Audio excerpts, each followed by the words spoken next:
অতিরিক্ত স্বাস্থ্য মোকাবেলায় নতুন যুগের সূচনা করতে যাচ্ছে যুক্তরাজ্য। এতদিন ইনজেকশন হিসাবে পরিচিত ওজন কমানোর জনপ্রিয় ওষুধ উইগোভি এবার ট্যাবলেট আকারে অনুমোদন দিয়েছে দেশটির ওষুধ নিয়ন্ত্রক সংস্থা MHRA। ফলে অনেক মানুষের জন্য ওজন কমানোর চিকিৎসা আরও সহজ ও গ্রহণযোগ্য হতে পারে। যুক্তরাষ্ট্র ও সংযুক্ত আরব আমিরাতের পর বিশ্বের তৃতীয় দেশ ও ইউরোপের প্রথম দেশ হিসাবে উইগোভি এর ট্যাবলেট সংস্করণ অনুমোদন দিল যুক্তরাজ্য।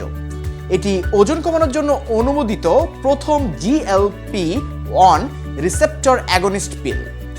নিয়ন্ত্রক সংস্থার তথ্য অনুযায়ী যাদের BMI 30 বা তার থেকে বেশি অথবা BMI 27 থেকে 30 এর মধ্যে এবং ওজনজনিত অন্তত একটি স্বাস্থ্য ঝুঁকি রয়েছে, তারা এই ওষুধের জন্য উপযুক্ত হতে পারেন।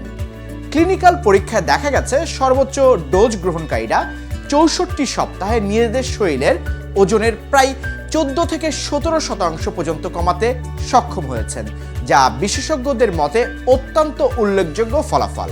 তবে আপাতত NHS এর মাধ্যমে ওষুধটি পাওয়া যাবে না। NIC এর চূড়ান্ত অনুমোদনের আগে রোগীদের বেসরকারি প্রেসক্রিপশনের মাধ্যমে এটি সংগ্রহ করতে হবে।